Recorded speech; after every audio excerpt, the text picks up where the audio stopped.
Jesus said, "Let the little children come, and don't stop them, for the kingdom of heaven belongs to them." Good evening from East Coast, Maryland. I'm glad that you are with us today. Thank you for visiting the Blue Chair series, Growing a Childlike Faith. Today we're going to be discussing what children's evangelism look like during a pandemic. I'm going to be your host today.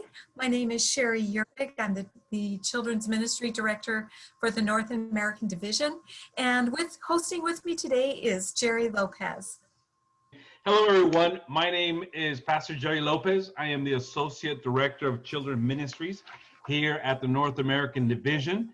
And I am just so passionate about empowering children ministry leaders and impacting kids to say yes to Jesus, right? That is something that we definitely want to be part of, is to say yes to Jesus, Sherry. You know, we want to be sure that your experience with us is a pleasant experience this evening. So we just want to make sure you have everything you need at your fingertips. You have your water, your snack, check. That you're comfortable, you've got a pillow behind your back or at your side, check. Make sure everything is good. Before we get started, Jerry will explain how we can talk, or how you can talk with us during the webinar. Definitely. Thank you, Sherry.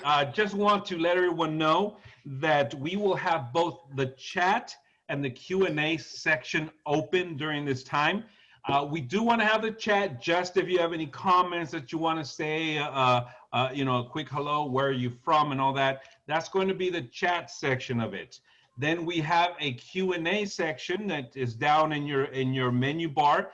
If you have a question that you want to ask, then right there in the Q&A is where you would ask that question.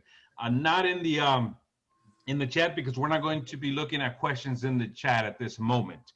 So if you just go ahead and do either of those, that would be awesome. So they'll both be available for you.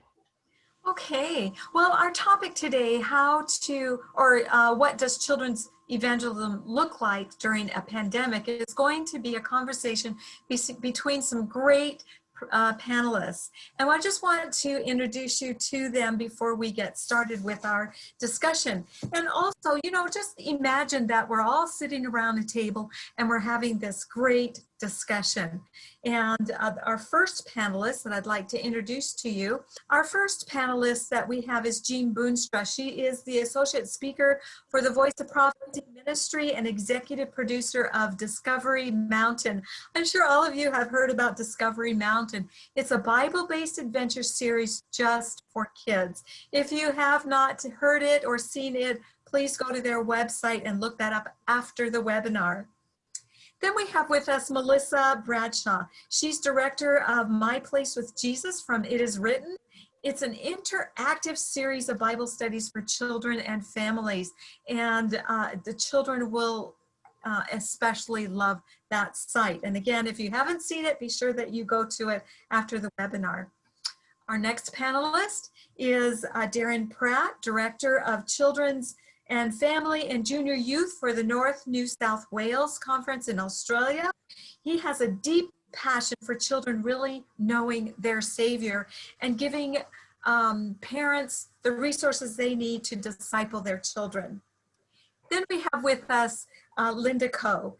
And Linda Coe is our Director of Children's Ministry for the General Conference of Seventh-day Adventists. She provides and writes resources for the 13 world divisions. She is a well sought after speaker and writer. Thank you, all of our panelists, for being with us today. Well, the spiritual needs of our children did not come to an end when the pandemic hit and took over this world. It may have shifted a bit, but it didn't halt. Children's ministry directors all over just didn't miss a beat with putting up stuff for their children to do at home. And parents, they jumped right in there. They were doing vacation Bible school with their children, and they were doing Sabbath school with their children. And this was seen all across the world. We got to see stuff that was from overseas and stuff that was from North American Division. Well, the first question that we want to ask is just the basic question: what is children's evangelism? And Jerry, yes. Right there. So we have a poll that we would like for you to also answer. The question is, which statement is true? Is it young children are intellectually incapable of responding to salvation, or is it young children are more capable of responding to the message of salvation than adults? So whatever you think, go ahead and select. We'll give you about 15 more seconds to go ahead and put your answer on there. And see, things are happening, Sherry. Things are going on. We only have 14 people that have responded out of the 27. So we're hoping that everybody starts clicking on whichever answer they believe. There we go. It's happening. 48% of the people have voted. 51%. Sherry, do I stop at any time or do I wait for everybody to respond? Okay, well, let's just go ahead and do the response. What did we have? All right, so we're going to end the poll. Are you ready to see the results? We are ready. All right, can you see this? Yes. All right. 82%. Young children are more capable of responding to the message of salvation than adults. And thank you for taking that poll.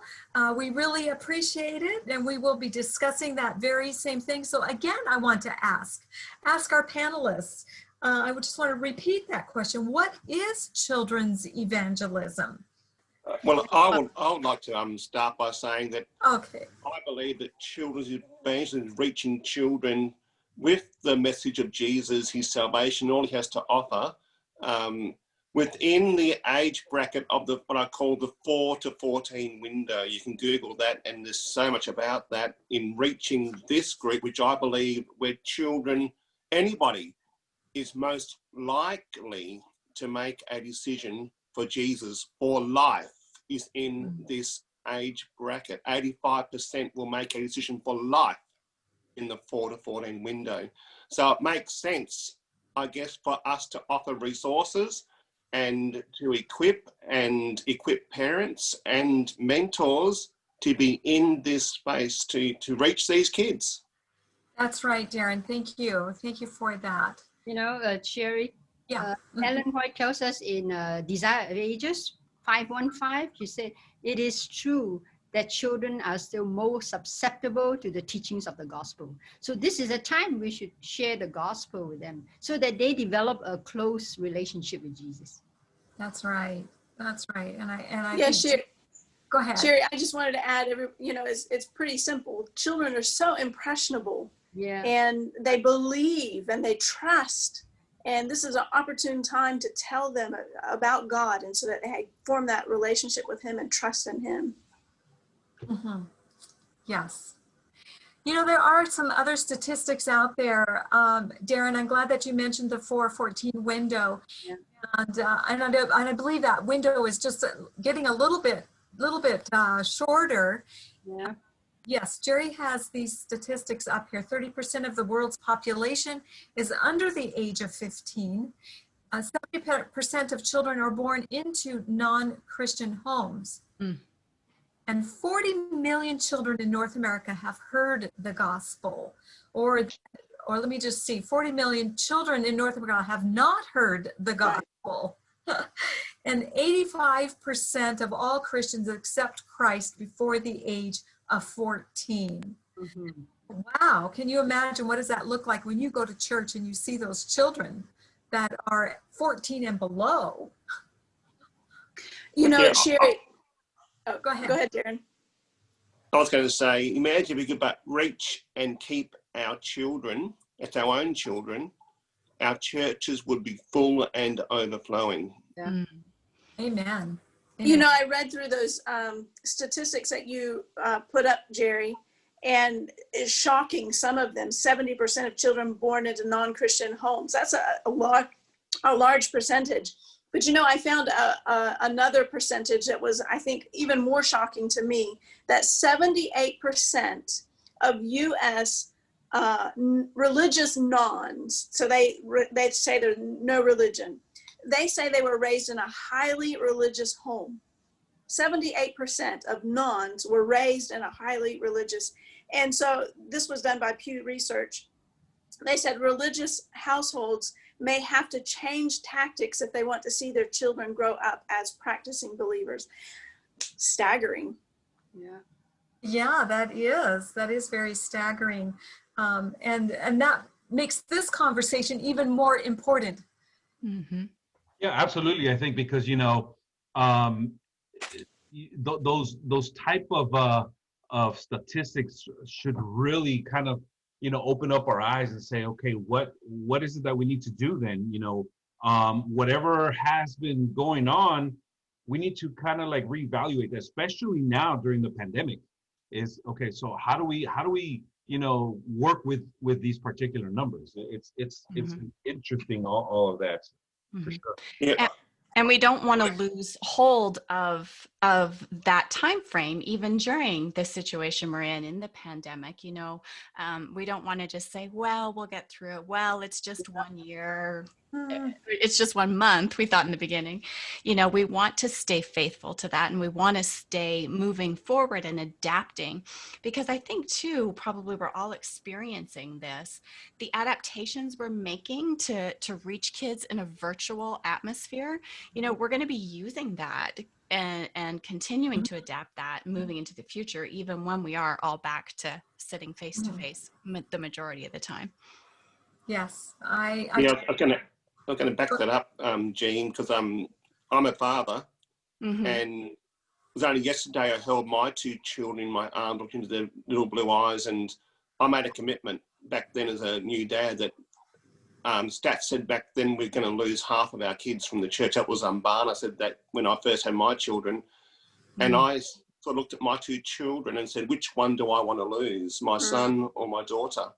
And I made a vow that I then said, I'm going to do all I can to lose none of them and to empower and release them into God's work. That was a commitment I made back then. And now I've got 2 young adult children and a 3rd child. My son's now married. So I've now got 3 children.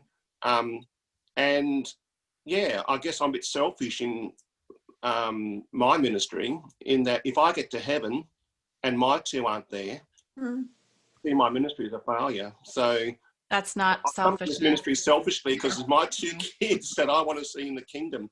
And if extras come along, that's good too. But I want to say the window that we're talking about, the 4 to 40 window, passes so quickly. And that's why I back up Jean said, don't let this pandemic go by without taking advantage of it for our children.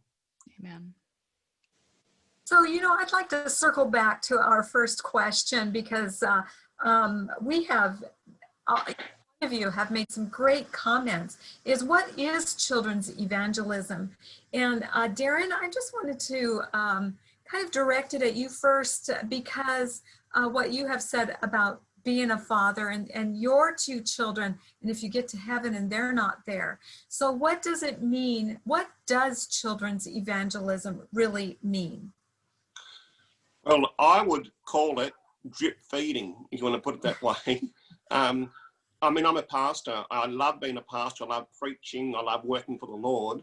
But ministry can get you so busy and can pull you away from the home. And that's a tragedy, I guess. I've seen so many kids leave because mum and dad were just so busy working for the Lord, didn't take the time for their own kids. So for me, it's a drip feed. It's doing something intentional every day to turn the hearts of your family to the divine, to Jesus. So one thing intentional every day. To do more than that, that's fantastic. But that's my vow, is to try and do one thing intentionally every day in my home to turn the hearts of my family heavenward. So that's the drip feeding I'm talking about.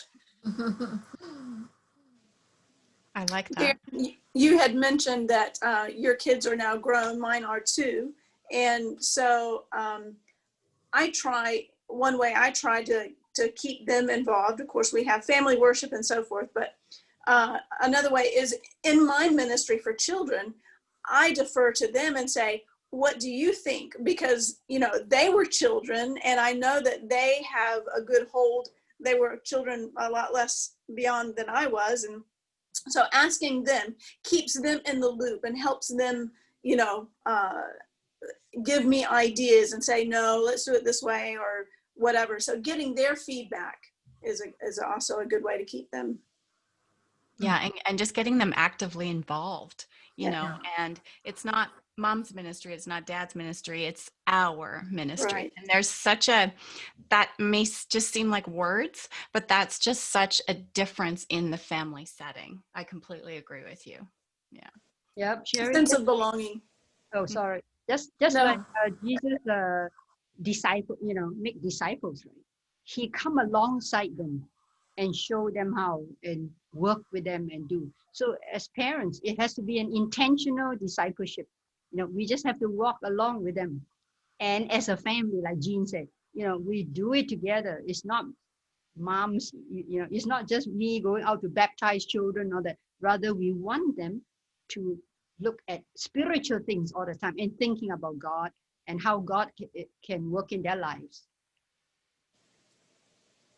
Yeah, absolutely. Those are wonderful, wonderful points that you all have pointed out in regards to what is evangelism. Definitely.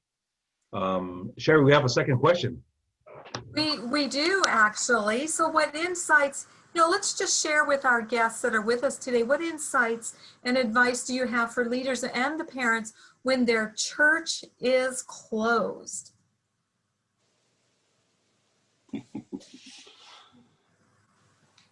All right. Well, I just want to make a comment.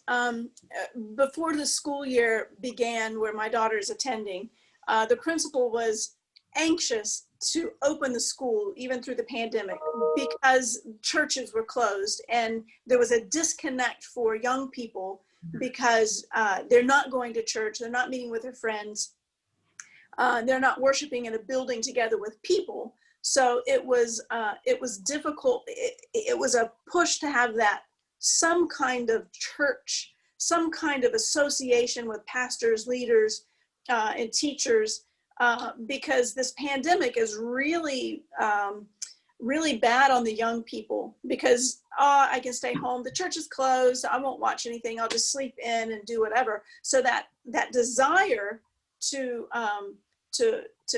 be around other believers is diminishing, unfortunately. And that's just what the devil ordered. Mm. Yeah, I'd like to say that when we talk about that stat about the nuns and how many grew up in a Christian home and left, I wonder if we as a church and in some ways education system need to apologise to our parents.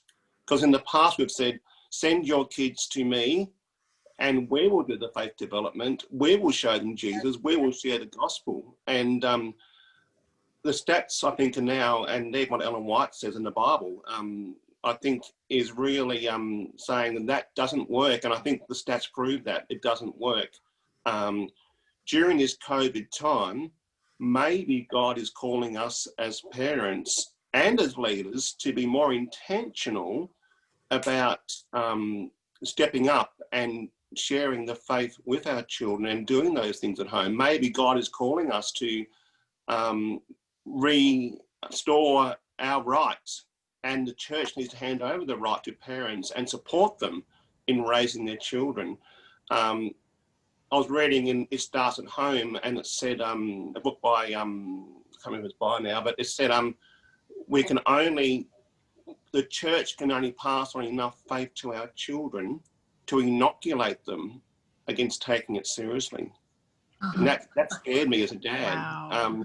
What it said to me is that we need to be intentional as parents, but also the church needs to equip the home to be the best that it can be. That's the church's job and the school's job in some ways, to equip parents to be the best that they can be in their home.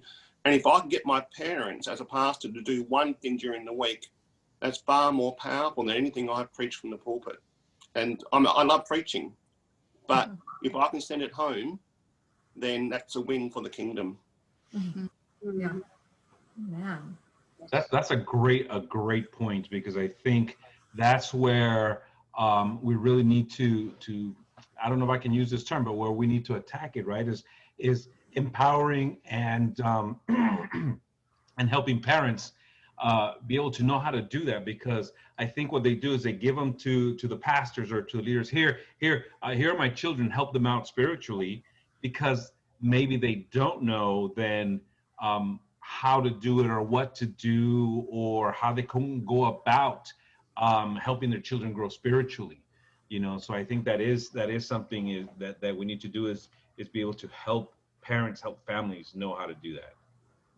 That's why during the pandemic, so many parents keep writing to all of you or many of the leaders that, so what can we do? Do you have any resources? Do you have ideas that we can, use and help nurture the faith of our children? Because for the first time, they will have so much time at home and they're just starting to become aware. And I think that's the equipment part that we need to do, is to just put them on the website, let them download, do whatever they can so that they're able. So that's why I was really glad to see North American Division feature the recent Heroes VBS, but then you have the home edition, and then you have also the church edition, so that you have the home edition that the parents can use them and be equipped to learn how to run that even in their home, which is definitely a wonderful plus. Yeah. We find in the schools out there in the world, they're constantly evangelizing for, evolution and all kinds of, sexual ideology and all this stuff. They are evangelizing our children. And it's so much more should the church and Christians be evangelizing children for and providing resources. And, we can't compete with the world, but do all we can to provide those resources for the families, because there are some families who the parents, they look at their spiritual life and they don't know how, because they don't have a very strong spiritual life. So they look to us as the church, as leaders. What can we do? And hopefully in the things that we provide, that their spiritual walk will also be strengthened. I think the good news about that too, though, is study by Bankston in how faith is passed down across generations found that children are more likely to adopt the faith of their parents. So despite what they hear at school, despite what they hear in the community, despite what the internet's throwing at them, if we as parents are invested in our children and showing them what a faith journey looks like, they're more likely than not to adopt the faith they see in their parents. That cheered me up as a dad when it was released, because I said, I've just got to walk the walk and talk the talk and be there in the good times and the bad, and know and trust God that if I'm faithful, my faith that I have will be transferred down to the next generation. And I think that's very biblical in what this study found, is that the generation will follow the generation before if we are faithful. And sometimes that's not just the short game, that's the long game too. We have to hang in there and trust and have faith in those results, even when maybe the teenage years feel difficult. Yeah, we need to see that long game and that future.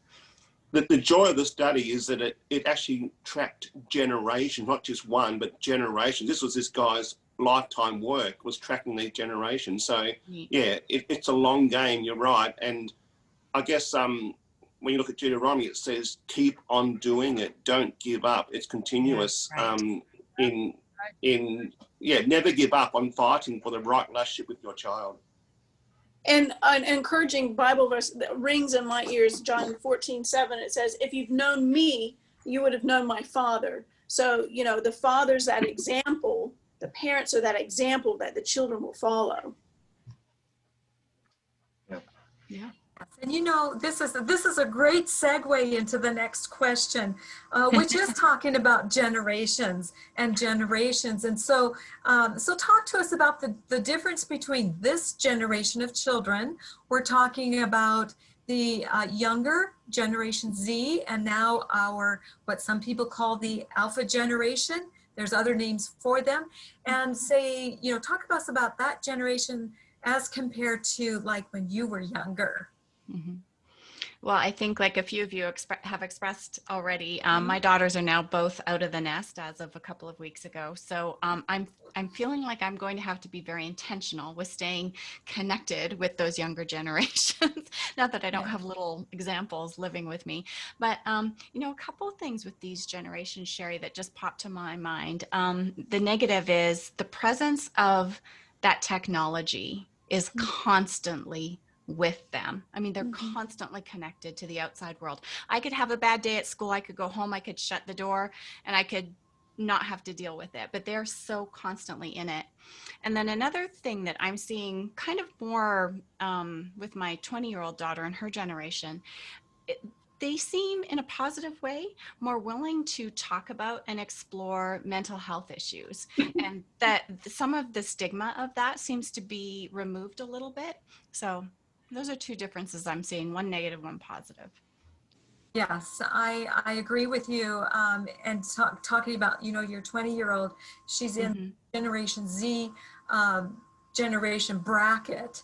We don't ever want to pigeonhole anybody, but the children that are within that generation, they are more comfortable talking about, like you said, mental health issues, or talking about their LGBTQ friends, or talking about, you know, some of the things that in my generation we didn't talk about. We avoided, exactly. Yeah. Openly. Yes. And you did bring up technology. It's a blessing and it's a curse, both of those. It's you know, it's like we want our children to know about technology, but not too much. And yet the pandemic has hit, and that's all they have is technology.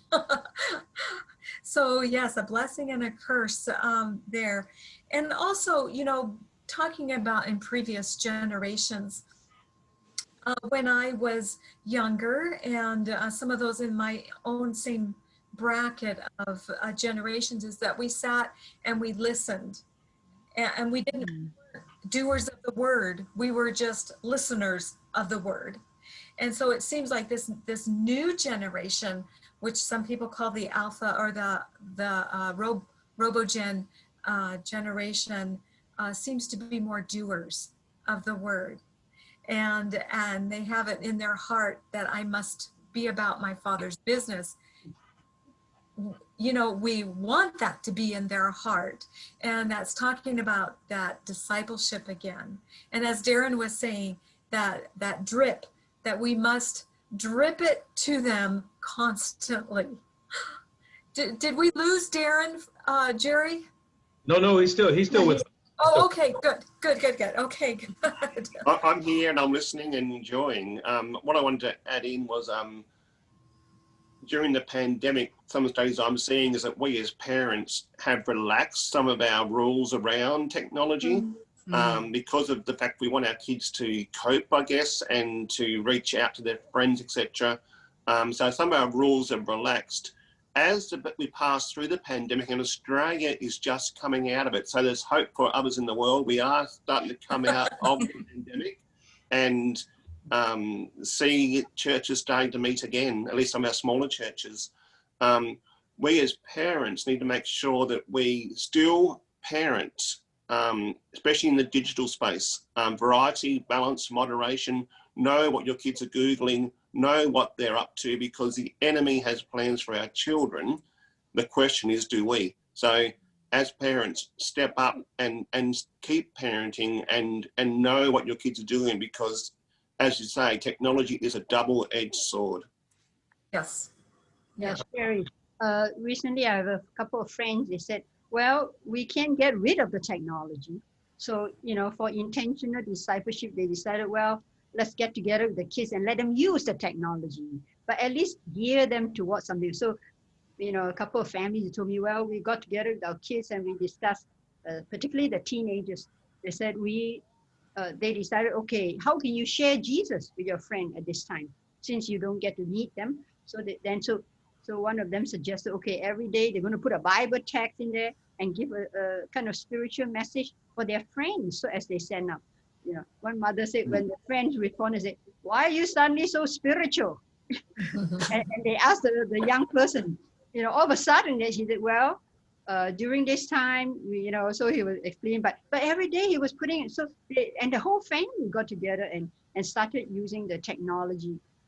We don't forbid them, but at least, relax, but they can use it for something good in sharing this message. Yeah. Jerry, I want to share a thing that kind of goes along with this. It's out of the great controversy, Snares of Satan. Satan well knows that all whom he can lead to neglect prayer and the searching of scriptures will be overcome by his attacks. Therefore, he invents every possible device to engross the mind. I think we're seeing this played I out. like that. Yeah. Wow. That's a very relevant quote. Yeah. Yeah. And if I can just interject here really fast as well, back at least in my generation, it was my parents' church, and I had to go to my parents' church. I mean, there was no question about it. I mean, it was you getting up, you're getting ready, and we're going. And we weren't like, well, I don't feel like it, or I don't want to go, or can I take my electronics or whatever to church? It was just, I had to go, and whatever. And like Sherry said, we were sitting there listening to what was being said, but there wasn't much interaction. I think now this generation, because of technology, they have information at the tip of their fingers. And so we can't just say, okay, this, and they'll be like, oh, okay, that's good, because they will Google it. They will say, well, hey Siri, hey Google, hey, they will look for that information, and it has to be relevant to them because they understand. Well, if my parents don't know anything about my technology, then I'm not even going to pay attention to them. So we have to kind of be relevant with them and know what's going on as well in their life. Mm-hmm. And also, how can we take that and make it advantageous? Because they don't want to sit and listen. They want to participate. And Mm-hmm. so how do we give them more and more opportunities to do that? And then, I mean, I guess, how do we do that virtually? That's the question right now. That's difficult to answer. Mm-hmm. Yeah, and Jerry made a good point there. And I guess a point for churches as we start to look to coming out of the pandemic and meeting together again in some form or another. The question is, and families are now asking this question, is the church relevant to my family? That's a question they're asking of the church. And so if there's pastors here or church members here who are in a position of influence, here's a quote that just came out from Scott Commode in his new book, The Innovative Church, How Leaders and Their Congregations Can Adapt in an Ever-Changing World. It's a brand new book. He says this, and it really makes me think. The church as we know it is calibrated for a world that no longer exists. Wow. Right. We need to recalibrate. If we want things to be different, we need to listen to the longings and losses of the people entrusted to our care. We need to reinvent Christian practices to make spiritual sense to those longings and losses. And we will need to express it all as a shared story of hope for the smartphone generation. That's right. That's right, Darren. And I think Jean, you said it too. The pandemic may go away, but the way that we do church or the way that we disciple our children has changed, and it will be different. Jean, did I just interrupt you? Go ahead. No, I was just agreeing with you. That question, just like a coal of a fire, you've got to keep together so it can keep burning. You take that away. So church is important. We need to have that social contact. Yeah. Yes. And the challenge is, and for this generation talking about, especially the children, they long for adults in their community. They actually want adults, mentors in their community. They might not say, oh, they're stupid or they don't know anything or whatever else, but they actually want adults in their community. And the church is the best space to provide that intergenerational community that is a cloud of witnesses that Hebrews talks about that show these kids what faith looks like. So I think it's going to be really important that churches are more intentional about creating those intergenerational community spaces, especially in our worship services. Yeah. Yes. So we've gone from just children's ministries and youth ministries and family ministries, we've gone to that intergenerational ministry during this pandemic time. We see families that are worshiping together, and that's so exciting. But I think we need to encourage our pastors and, to learn how to do it intergenerational. See, many times they're not too welcoming, for this new idea. Mm-hmm. Yes. You're right. And unfortunately, in our church services, it's still the idea that children should be seen and not heard. And that needs to change if we want our children and our families to grow spiritually. Is we need to truly be the intergenerational community in everything that we do. If we want to see them stay in the church and find importance in the church, we need to give them jobs at church, help children's story, help with media, help with deaconing, junior deaconing and deaconesses. Involve them, make it their place, not our place. Right. Give them a sense of ownership. Mm-hmm. Yeah, just a real life example. The last 2 years, our youngest daughter decided to go to a different church here in our area in Colorado. And it was a tiny church with a very elderly congregation. But she went there because she worked with the pastor and she really liked him. That's how she started going there. But she stayed going there for over 2 years because the pastor made her the assistant treasurer. So yeah, it's exactly what you're saying, Melissa. Put them to work; they'll be happy. They will stay. They must use their gifts and talents that we must be with. Because I went to one church, is really big church, and this special needs boy, this Down syndrome boy, he is so proud, and he's of being they nominate him for the last 3-4 years as parking attendant. So he goes out there and he's always smiling and happy, and he's all the time very faithful. So I asked him, how many years have you been? 4 years. And he's faithfully there, directing the cars where to park. But he said, I love my church because we know that he has a part to be, he becomes part of the faith community. And that's where I think our church really our churches around the world need to really get involved into that. Yeah, I'm a pastor and an Adventist. I guess I'm a pastor because I was taking the adult lesson in a small country church at the age of 10, leading out. And I was preaching in my small country church on the roster by the age of 11. And people asked, why are you a pastor? And why are 3 of your brothers pastors? Well, I think there was something in the mentoring and involvement in a small country church where people were intentional about communicating belonging to everyone that turned up in that church, including the children. Amen. I just noticed a little something on chat. I just noticed it, and it's just so profound, and I just wanted to share it with you. It says, the old saying, it takes a village to raise a child. Well, it takes all of the generations. In other words, it takes all of the generations to train up a child in God's path. And Melissa, I just loved what you said too.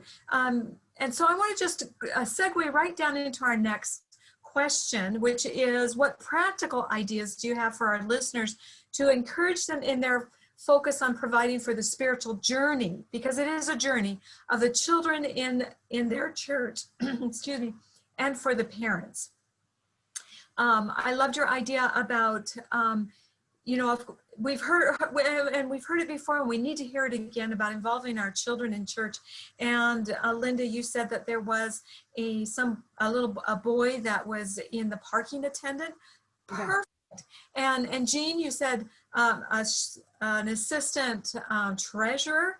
That is great. So it's not that we have to give the jobs that are safe to our children. We give them the big important jobs too. So let's just talk about some practical ideas. Just, I think any idea is an idea worth considering. Let's talk about some practical ideas. I don't know if this fits, but according, after I read that statement from Great Controversy, the devil doesn't want us to read the Bible and pray. And so it's so important that, now is an opportune time for families to come together and read the Bible, study the Bible. Jesus is coming. Are we ready? Do I know what I believe? And so, studying the Bible, having Bible plans, a spiritual journey. My Place with Jesus has a Bible reading plan that is marked out for kids, because child evangelism, get them when they're young, help them establish that habit of spending time with Jesus every day. And then when they learn that when they're young, they've built that foundation. When they get older, that's going to be who they are and what they do. And so, and families can come together and read the Bible and study the Bible. This isn't what the devil wants, but it's what we need to do and incorporate into our families and teach our children how to do that. That's right. Yes, that is so important with Bible Yeah, study. that's involved in prayer. You talk about Bible study. Families can pray. One family I know, they decided to start get the children to get involved in prayer journal, learning to write a prayer journal, the thoughts and feeling, and then they discussed it after that.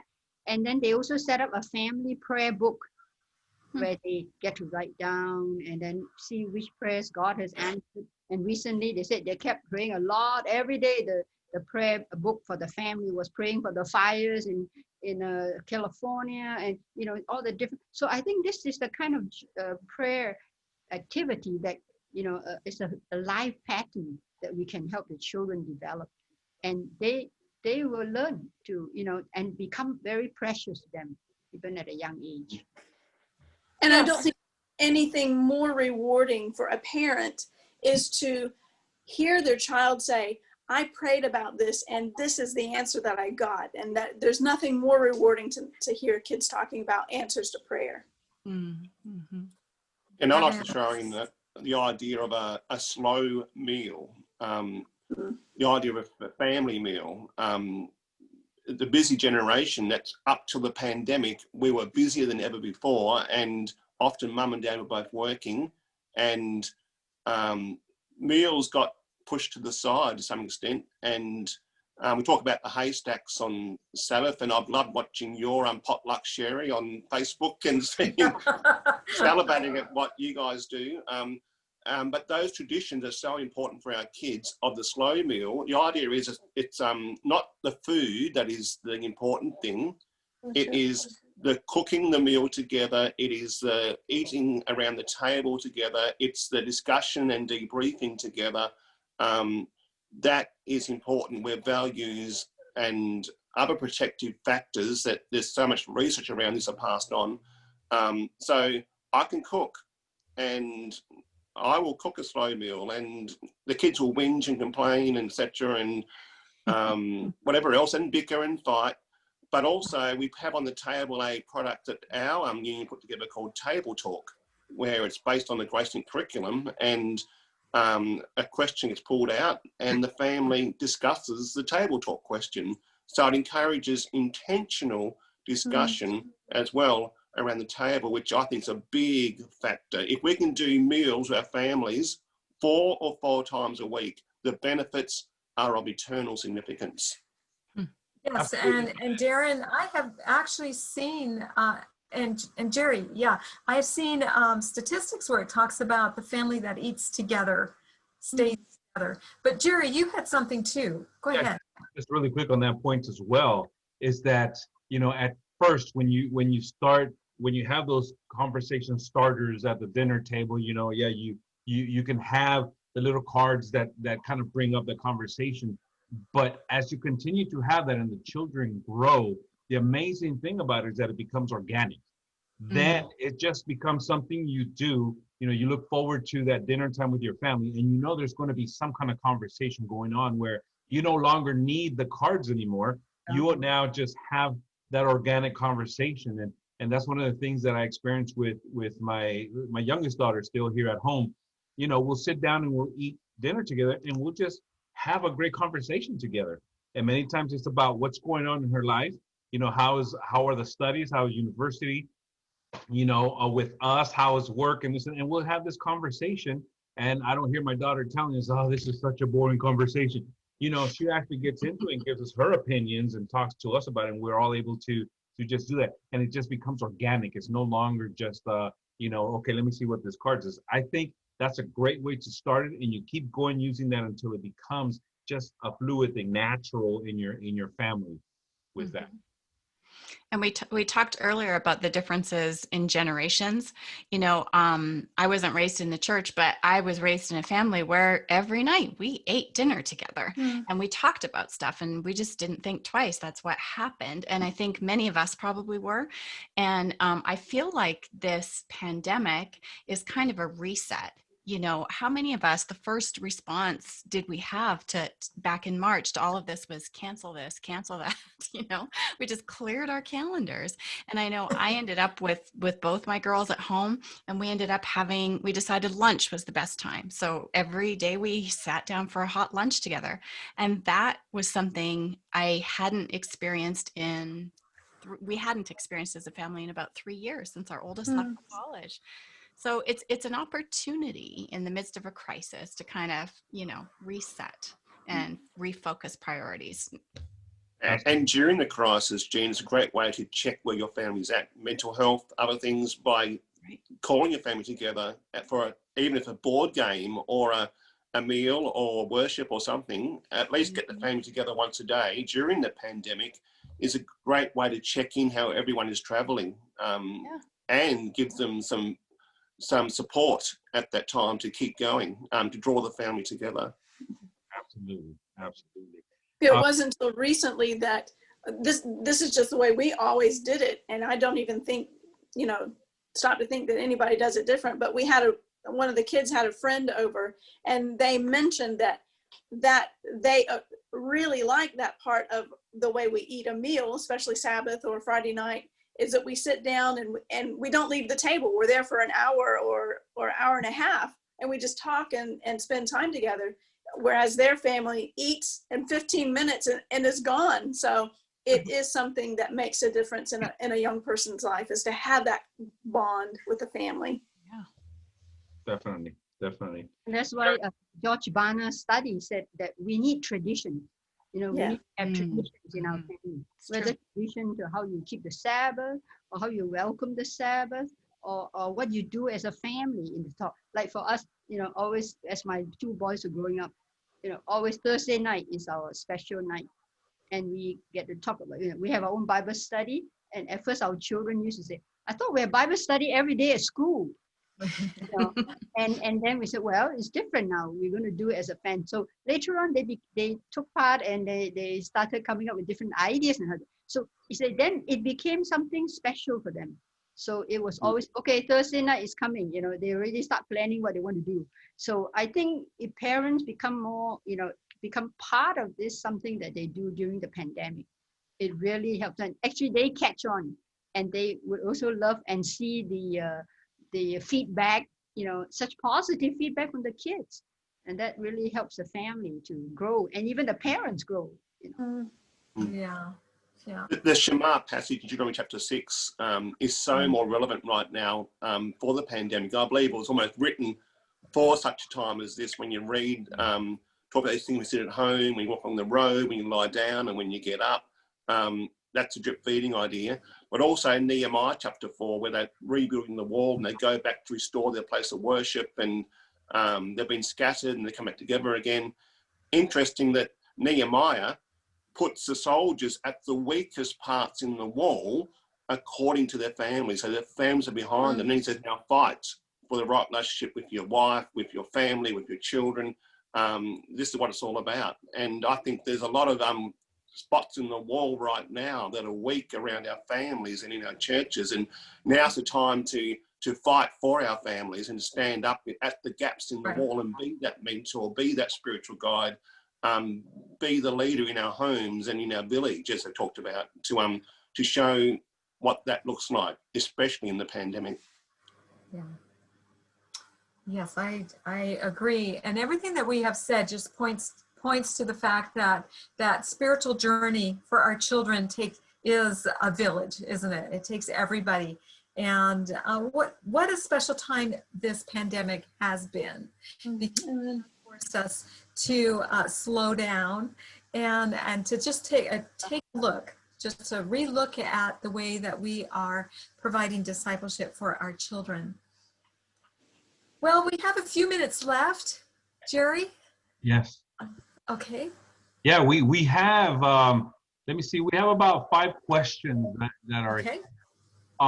There was one at the beginning that said, we have been doing programs at church. Now what? Time to be the church in our homes. Live Amen. as Jesus did, be an example, right? So it's so very true. I mean, now what, right? Now what? Everybody's used to going to church on Sabbath, going to church on Wednesdays, Friday night programs and all that. And now the home has become the church. And the thing is, I think we have to distinguish, right, between the building church, the church that's a building, Right. and us, that we are the church.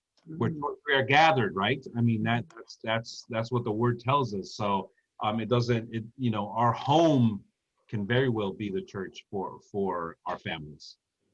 That's right. Well, that's right, Jerry. Every home now is a church. Yeah. We've suddenly scattered and put lighthouses all over our nation.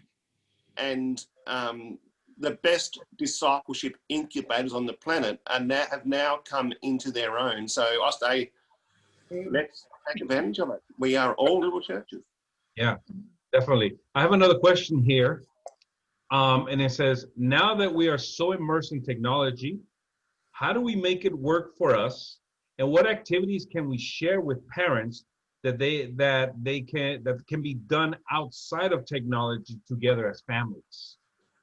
So, now we're presenting, there's a lot of us, they're going to school online, Sabbath school's online, church program is online, there's a lot of things for technology. So I guess the question is, so now what activities can then parents do with their children that doesn't take technology, that they can do together? Yeah, that's a great question. And I look forward to listening to all of your answers. Well, I'm thinking that's a whole new seminar almost. I mean, I could I talk Yeah.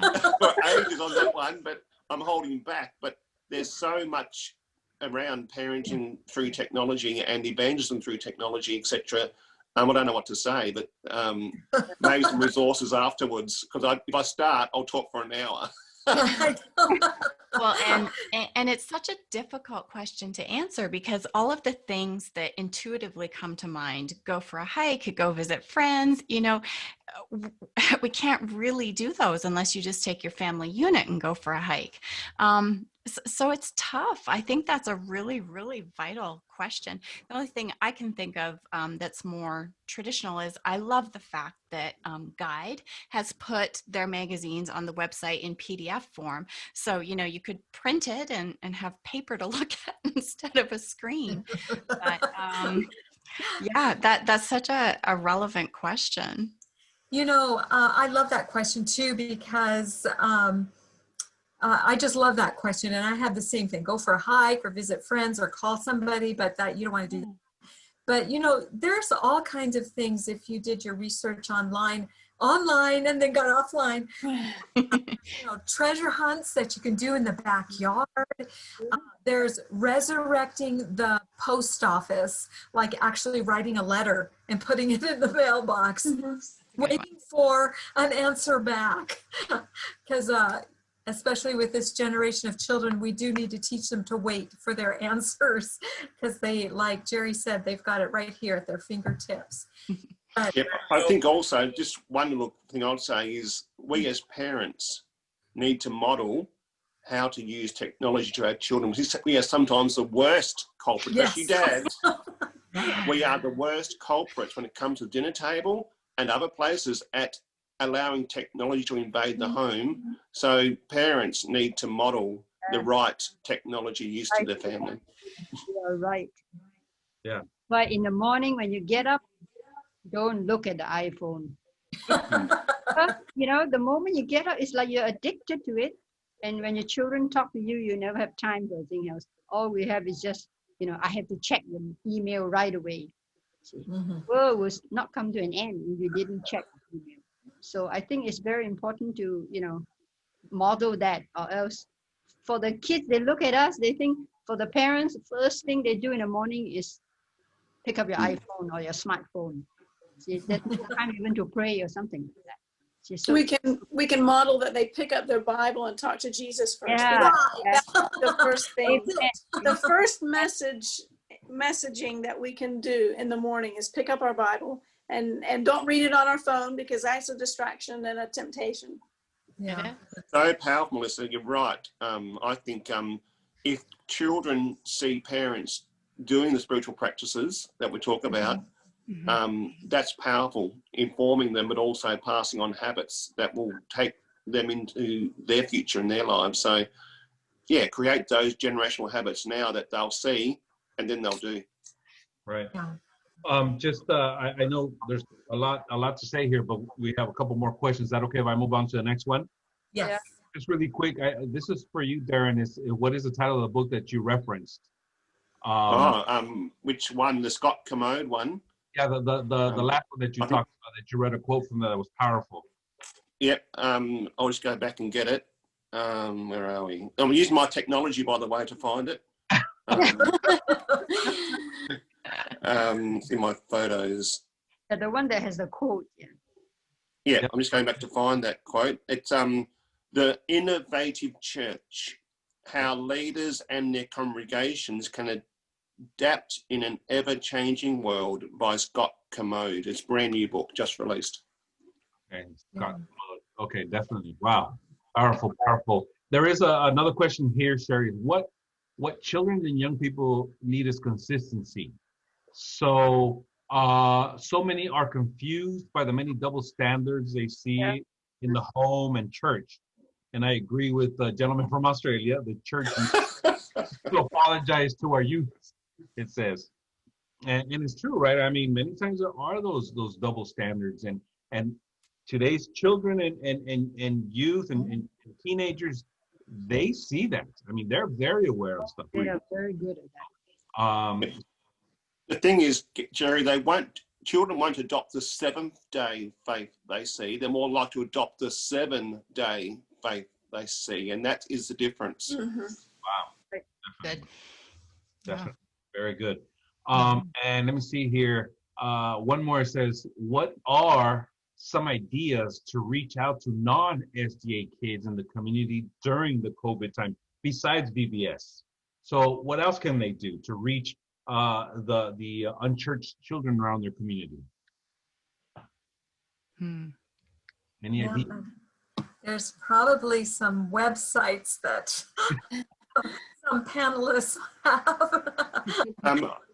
One thing I've seen work is our neighbours do exist. And again, the busy world, we've forgotten about our neighbours. There's nothing stopping you from going next door and leaving a care note in their mailbox, or knocking on the door and just checking in with your neighbours. And that works for children too, is that community spirit needs to come back again. And I've seen it happening in the pandemic, is people are actually looking over the fences and talking again, and handing over vegetables and things growing in the garden and things cooked and stuff like that. That is something powerful in growing our kids, is a service to others. Powerful evangelistic tool in helping them realise that we can still serve and do things to help others in this pandemic shutdown. So yeah, reaching out to your community with your family. Following what you say, our director in one of the churches in Ireland, they did just that. He encouraged the children to write letters. So they actually go to the mail, go to the post office to mail it. Letters to different children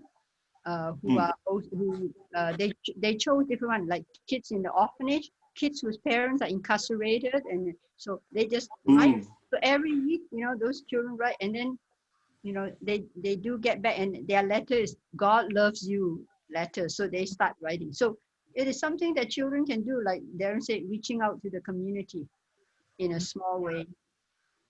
Yeah, That is- something Go ahead. something our neighborhood here in Colorado did, several neighborhoods in Colorado, is we started right when the shutdowns first started, and it was very confusing, especially for the little kids when all the playgrounds were closed and everything was so strange. Everyone started putting a teddy bear in their front window so that when families would go out for a walk around the neighborhood, they could show their kids, oh, look at that teddy bear, look at that teddy bear. And it was so neat for me to see. We, for some reason, our area, we have a lot of elderly folks that live in our neighborhood and not as communicative as families with little kids are. And so it was so neat to see some of our neighbors that we'd never interacted with. They were putting up those teddy bears and they were talking to the kids. And yeah, I think, again, it's another one of those positive outcomes, those reset moments where we can just remember we are in community together. Absolutely true. Yeah, and it's just about getting creative and just thinking outside of the norm, outside of the box, within the pandemic situation, you know, that we can do, like utilizing technology anyways. You know, children know how to do videos. I mean, we're talking children as young as 5, 6 years old. They already know how to create videos because that's what they watch the most.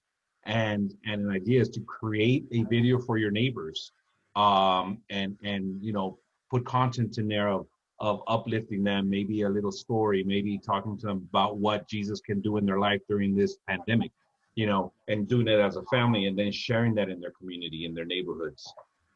So it's just getting creative and thinking outside of what the norm is. Yeah.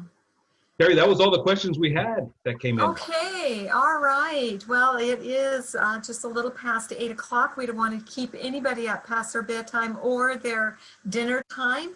And so we want to just thank you so much to our panelists for joining us on this conversation.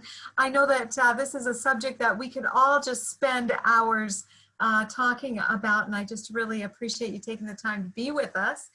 And our guests, thank you for being with us this afternoon. I'd like to just share with you a closing word from the Lord before we shut down here, is that from 3 John 1:4. And I think that somebody just kind of referenced it a little bit today. I have no greater joy than to hear that my children walk in the truth. On the 3 John 1:4. So I just want to encourage you, parents and leaders, I encourage you to just to carry on with children's evangelism. There is no greater joy. Thank you so much for being with us, everyone. And I pray that you have received a blessing. We'll be praying for each one of you. And afterwards, we will be putting up some resources. And if you want to just tell your friends, we will be posting this on Facebook and on YouTube. Jerry, did you want to share that with us before we close down? Yes, we have our Facebook page, which you can search Children's Ministries NAD in our Facebook, and also we have a YouTube channel where most likely our video will be in there for people to be able to view. And also in YouTube, just search Children Ministries NAD in there as well, and you will be able to find us. And it will be right in our video section there. And don't forget to subscribe to it as well, because we are going to put some more content as we go along. Okay, all right. Well, thank you so much, everybody, for joining us. And Jean and Melissa and Darren and Linda, thank you so much for sharing. This has been a great experience, and I've just seen some of the positive chat that's going by, and everybody's really appreciated your comments. Thank you for inviting us. Yes, thank you. Bye. Bye, everyone. Bye. Bye. We'll see you.